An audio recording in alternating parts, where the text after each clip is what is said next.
ძალიან საინტერესო თემით და სტუმრებთან ერთად შემოგიერთდით. ჩვენ ვისაუბრებთ ფიგურულ სიგურაობაში იმ წარმატებულ სეზონზე, რომელიც უკვე აქვს ჩვენს ნაკრებს და ასევე გაგაცნობთ მოციგურავეს ემილი ცეცხლაძეს, რომელიც არის 7 წლის და უკვე არაერთი წარმატებას მიაღწია ემილიმ. ჩვენი გადაცემის სტუმრები არიან ფიგურული სიგურაობის ფედერაციის პრეზიდენტი ქალბატონი მაკა გიორგობიანი, ლელა ჩოფიკაშვილი, ბათუმის სპორტული ცენტრის მთავარი მწვრთნელი ფიგურულ სიგურაობაში და ემილი ცეცხლაძე, მოციგურავე აჭარის ახალგაზრდული ნაკრების წევრი.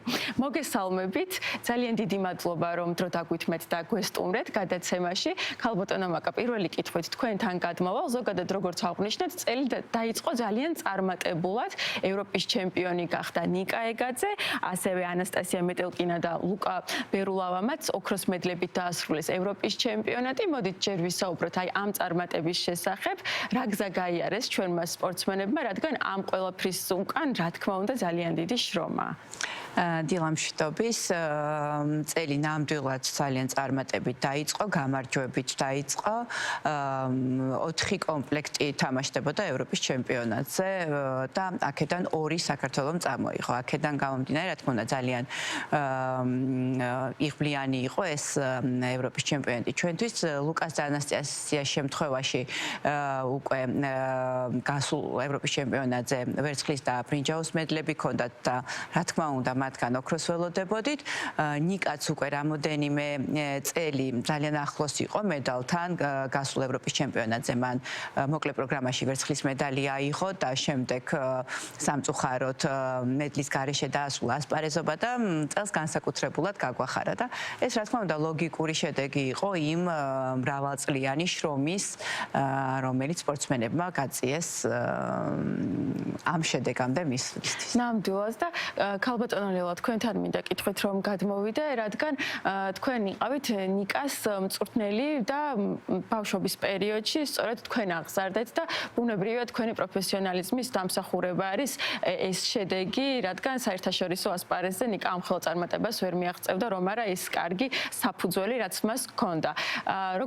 როგორ იყო თქვენი ემოციები, როდესაც ნიკა ევროპის ჩემპიონი გახდა, მისი გამოსვლა როდესაც ნახეთ და ზოგადად მისი ბავშვობის შესახებაც რომ მოგვიყვეთ, როგორი ბავშვი იყო ის და როგორ გაიარა ის პერიოდი, როდესაც თქვენ იყავით მისი მწვრთნელი. მოგესალმებით, მადლობა მოწვევისთვის. ნიკამ სრიალი დაიწყო თბილისში, ყინულის მოედანზე. შემდეგ 3 წელი ყინულის მოედანი დაიკეტა და არ ფუნქციონირებდა. ამის გამო ნიკა გადმოვიდა ბათუმში უკვე სავარჯიშოდ. და იქ უკვე სერიოზულად დავიწყეთ მუშაობა გასვლების საერთაშორისო ტურნირებზე. ერთ-ერთი მნიშვნელოვანი ტურნირი იყო გრან-პრის ეტაპი, სადაც უკვე წარმატებულად იასპარეზა ნიკამ და მაშინვე თვალთახედვის არეში მოხდა პროფესიონალების, ასე ვთქვათ და შემდეგ ყველაზე მნიშვნელოვანი ტურნირი მაინც იყო თურქეთში, ქალაქ ეზრომში, იუნიორთა ფესტივალი, ოლიმპიური ფესტივალი, სადაც ნიკამ ბრინჯაოს მედალი მოიპოვა. ნიკა ყოველთვის იყო შრომის მოყვარე და მიზანდასახული, ყოველთვის იცოდა, როცა მოდიოდა ვარჯიშზე, რისთვის მოდიოდა, რა უნდა გაეკეთებინა, ზოგადად იცოდა, რისთვის უნდოდა რომ მიეღწია თავის საქმიანობაში და ამ მხრივ ძალიან კომფორტული იყო მასთან მუშაობა. და იმის ბავშვობიდანაც რაღაც რომ მოგვიყვათ ისეთი საინტერესო ისტორია ხომ არ გახსენდებათ რაიმე? შემიძლია მოყვა ეს ზუსტად ეზრომში მოხდა ამ ტურნირზე, იუნიორთა ოლიმპიადაზე, როცა მოკლე პროგრამას რეალებდა ნიკა, კამერა გადმოვიდა, ესე ვთქვათ, ყინულის საფარზე და ახლოს, საკმაოდ ახლოს სპორტსმენთან, როცა ნიკა შედიოდა საკმაოდ რთულ ელემენტზე, რამაც ნიკა ძალიან დააბნია, ხელი შეუშალა ნიკას ამ ელემენტის შესრულებას და ძალიან ნერვიულობდა თვითონ განიცდიდა, მაგრამ შემდეგ მაინც მოიკრიბა ძალები და გრძელ პროგრამაში წარმატებულად კარგად იესპარეზა და მშვენიერი შედეგიც დადო. და აგრძელებს არაჩვეულებრივი შედეგებს და დარწმუნებული ვართ ასეც კარგი გაგრძელდება. დასაწყისი იყო. კი, სამომავლოდ. ემილი, შენთან მინდა რომ გადმოვიდე კითხვით. 7 წლის ხარ, როგორც აღვნიშნეთ, საუბრის დასაწყისში და მე მაინტერესებს რა მოგწონს ყველაზე მეტად სიგურაობაში და ეს შენი სურვილი იყო რომ სიგურაობაზე შესულიყავი თუ აი დედამ შემოგთავაზა ეს ყველაფერი რომ მოგვიყვე შენი ინტერესი საიდან დაიწყო სპორტის სამსახეობის მიმართ? გამარჯობა, მადლობა მოწვევისთვის. ყინული არის ზღაპარი, მომწონს რეალი ნახტომები და ტრიალები. სიმართლე რომ გითხრათ, ყველაფერი ძალიან მომწონს. 1 საათი ვართ ყინულზე, სხვა ვარდიშებიც გვაქვს ОФП ყინული ქორეოგრაფია, ОФП ყინული ქორეოგრაფია, ცეკვა და აკრობატიკა. ეს ვარჯიშები რამდენად რთული არის? ალბათ 1 საათი დიდი დრო არის და დამღლელი ხომ არ არის შენთვის? ყველაზე მეტად რა მოგწონს? ან რა არის შენი საყვარელი ილეთი? ან რა არის ყველაზე რთული, რაც დაძლია და შემდეგ უკვე გაგიხარდა, რომ ამ ყველაფრის გაკეთება მოახერხე? ჩემი საყვარელი ილეთია აქსელი და სახოვი. და ასევე მაინტერესებს საყვარელი მოციგურავე თუ გყავს? ჩვენი საქართველოს სპორტსმენები ნიკა და ლუკა, ნიკას და ლუკას ძალიან ძლიერი ნახტომები აქვთ, რომელიც მე მომწონს. მახსოვს, ნიკა ბათუმის ყინულზე იყო ჩამოსული და მკითხა, ემილია ორმაგი სახოვი გააკეთე? მე უპასუხე კი. და მოდი, ახლა შენი პირველი ტურნირიც რომ გაიხსენო, ეს სერიოზული ტურნირი, სადაც უკვე მიიღე მონაწილეობა. ხელავდი თუ არა და როგორი შეგრძნება იყო? პირველი ტურნირი იყო ტაშკენტი, მაშინ ძალიან პატარა ვიყავი, ერთი სული მქონდა გამოსული ვიყავი და მეც ეკვა.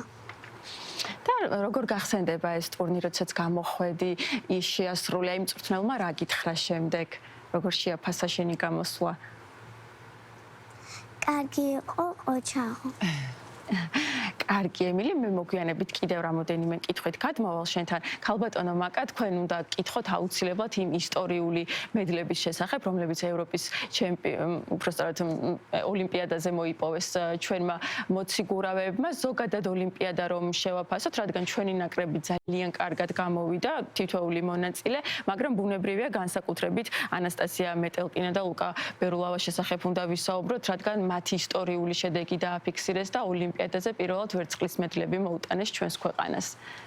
ძალიან წარმატებული იყო ოლიმპიური თამაშები ჩვენი ნაკრებისთვის. იყო ისტორიული მედლები, რაც საქართველოს ზამთრის სპორტის სახეობებისთვის ძალიან მნიშვნელოვანი იყო, რადგან პირველი медаლი იყო ოლიმპიური თამაშიდან, საკმაოდ მაღალი სინჯის ვერცხლის медаლი.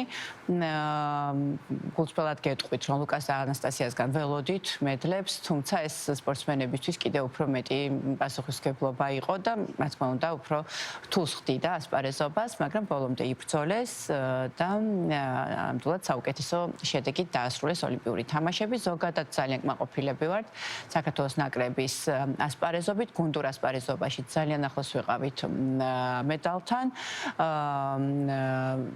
ზოგადად ვიტყოდი, რომ შედეგებით საქართველოს მეხუთე პოზიციაზე დაასრულა მსოფლიოს მასშტაბით ოლიმპიური თამაშები და მეორეები ვიყავით შედეგებით ევროპის ქვეყნებში. ასე რომ ვფიქრობ ძალიან სერიოზული განაცხადი იყო საქართველოს მხრიდან და ძალიან მაღალი შედეგი ზოგადად ოლიმპიური თამაშები ვიცით რომ ყველაზე მაღალი რანგის ტურნირია ყველა სპორტსმენის და სპორტული საზოგადოების ცხოვრებაში. ნამდვილად გეთანხმებით ქალბატონო მაკა და ქალბატონო ლელა, თქვენთან მინდა გადმოვიდე კითხვით. საინტერესო არის აი ამ ხელა წარმატებამ ოლიმპიადაზე და ბუნებრივია უფრო დიდი პოპულარიზაცია მოუტანა სპორტის სამსახეობას, მოთხოვნა რამდენად გაიზარდა ბავშვებში დაინტერესება და ზოგადად რომ გითხრათ, რა საკიდან არის რეკომენდირებული ბავშვის შეყვანა სპორტის სამსახეობაზე და რა სიკეთეები აქვს იმ შემთხვევაშიც თუ თქვათ ეს პროფესიონალური კუთხით არ გაგრძელდება და უბრალოდ სამოყვარულო დონეზე შეიყვანს მშობელი ბავშვს. ძალიან მნიშვნელოვანი იყო ეს გამარჯვებები და ეს შედეგები ჩვენი მომავალი თაობისთვის, მომავალი სპორტსმენებისთვის. დაინტერესება ძალიან გაიზარდა, მოთხოვნა ძალიან დიდია. ჩვენი სპორტსმენებისთვის, პატარა სპორტსმენებისთვის ძალიან დიდი სტიმულია ჩვენი ნაკრების დიდი წარმატება. 700-მდე მოყვარულის რეალებს ბათუმის ყინულის მოედანზე დღესდღეობით გვაქვს ძალიან კარგი პირობები, ძალიან დიდი მოთხოვნაა, რომ ბავშვები განვითარდნენ ამ სპორტის სახეობაში და უკვე დადგნენ სპორტსმენებად.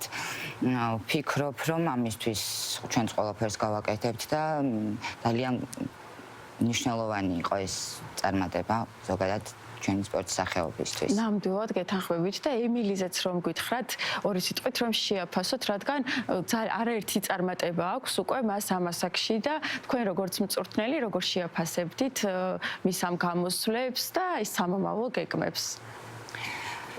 ემილი 5 წლის ასაკიდან სრიალებს და ძალიან მონდომებული და ძალიან შეყვარებულია თავის საქმეში. უკვე დიდი წარმატება იყო ის, რომ ესეთი პატარა გავიდა საერთაშორისო ტურნირზე და ყოველ ტურნირზე მისი შედეგი ეტაპობრივად უფრო უკეთესი და უკეთესი ხდება. წელს ახლა პოლონეთში ოქროს медаლი მოვიპოვეთ, ეს ეხლა ხანს ჩამოვედით ამ ტურნირიდან. მშვენივრად იასპარეზა ემილიმ, ყველა დავალება შეასრულა, მითითება ყველა შეასრულა და ვფიქრობ, რომ ასეთ გავაგრძელებთ, მომავალში უფრო უკეთეს შედეგებს დავდებთ. ნამდვილად, ემილი, შენც რომ გითხრა, პოლონეთში საერთაშორისო ტურნირი იყო, როგორც ვიცით, შენ ოქროს медаლი მოიპოვე და რა შეგრძნება იყო, რამდენად რთული იყო ამ ტურნირზე გამოსვლა და როგორ გაიხსენებ აი ამ პერიოდს, როდესაც ესეთი წარმატებით დასრულდა შენთვის ეს შეჯიბრი? კი, პირველ ადგილი ავიღე, ძალიან მიხარია. იქაური ბავშვების კარგები იყვნენ. ძალიან მიხარდა პირველ ადგილი რა ავიღე. და რომ გითხრა, სამომავლო გეგმები შენი როგორი არის და რისთვის ემზადებით ახლა და რამდენად აქტიურად ვარჯიშობ? კარგად ვარჯიშობ. ამ პოლონეთში რომ ვიყავი, რაც არ ჩამითვალეს, ერევანში რომ მივიდიო, უნდა გამოვასწორო და სულ პირველ ადგილები უნდა ავიღო. ოჩახ, წარმატებებს გისურვებ, დარწმუნებული ვარ, რომ ასეც იქნება და კიდევ არაერთხელ გაახარებ შენს მწვრთნელებს და რა თქმა უნდა ჩვენ ყველას.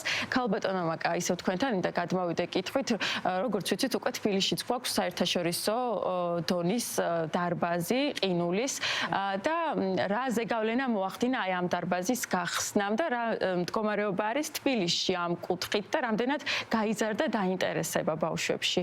დაინტერესება ძალიან გაიზარდა, მით უმეტეს ასეთი მაღალი შედეგების ფონზე, რა თქმა უნდა, მშობლებიც ინტერესდებიან, ბავშვები ცალკურს ადევნებენ, რაც ძალიან მნიშვნელოვანია და მე ნამდვილად გულწრფელად ვუხდი მადლობას საზოგადოებრივ არხს, რადგან ის პირდაპირ ეთერში აშუქებს ევროპის და მსოფლიო ჩემპიონატებს, ასევე ოლიმპიური თამაშებიც პირდაპირ ეთერში მიმდინარეობდა და რა თქმა უნდა, ეს არის ძალიან დიდი წინგადადგმული ნაბიჯი, რომ საზოგადოება უკვე თვალყურს ადევნებდა და ინტერესი აქედან გამომდინარე ძალიან იზრდება და შესაბამისად, როდესაც მაღალი შედეგებია, ბავშვებიც, მოზარდი თაობაც, ახალგაზრდებიც უფრო დიდ ინტერესს იჩენენ და მათ კვალდაკვალ ჩვენ გვაქვს იმის დიდი იმედი, რომ გაიზრდება არაერთი ჩემპიონი და მოხარულები ვართ პირველ რიგში იმის, რომ მოგვეცა შესაძლებლობა, რომ საქართველოს ფარგლებს გარეთ ვიწევდა ყოველთვის სპორტსმენების გაყვანა და დღეს არის იმის შესაძლებლობა, რომ საქართველოშიც ორი ახალი საერთაშორისო სტანდარტის ყინულის მოედანი გაიხსნა ბათუმში, სადაც ემილი ვარჯიშობს და თბილისში. აკმაყოფილებს ყველანაირ სტანდარტს, არის საუკეთესო პირობები და რა თქმა უნდა არის იმის შესაძლებლობა, რომ ძალიან ბევრი ბავშვი ჩაერთოს სპორტის ამულამაზეს სახეობაში. დიახ, და მსოფლიო ჩემპიონატის შესახებაც უნდა ვისაუბროთ აუცილებლად, რადგან ჩვენი ნაკრების სრული შემადგენლობით არის 4-ვე კატეგორიაში წარმოდგენილი და ზოგადად როგორც ვიცით, ოლიმპიადაზე ოქროს მედალოსნები აღარ გამოდიან შემდეგ უკვე მსოფლიო ჩემპიონატზე. იაპონია ვიცით მაგალითად, რომ გამარჯვებულები აღარ გამოვლენ მსოფლიოზე და ეს რამდენად ზეგავლენას მოახდენს კონკურენციის თვალსაზრისით, თქვენი შეფასება მაინტერესებს და ასევე ის სამზადისი, რაც გაიარეს სპორტსმენებმა და ბუნებრივია მოლოდინები, რაც თან სდევს ამ ჩემპიონატს. ჩვენაც?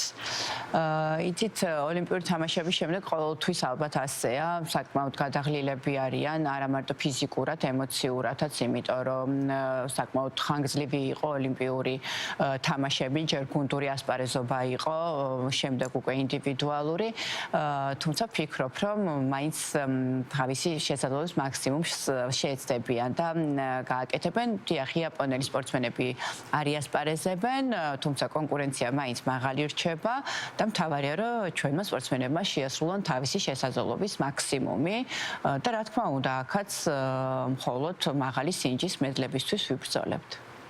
ძალიან დიდი მადლობა, დარწმუნებული ვარ, რომ ასეც იქნება და ჩვენი ნაკრები 4-ვე კატეგორიაში წარმატებით გამოვა. დიდი მადლობა მინდა გადაგიხადოთ დღევანდელ დღეს, რომ დრო გამონახეთ და გვესტუმრეთ და ასე საინტერესოდ გვესაუბრეთ.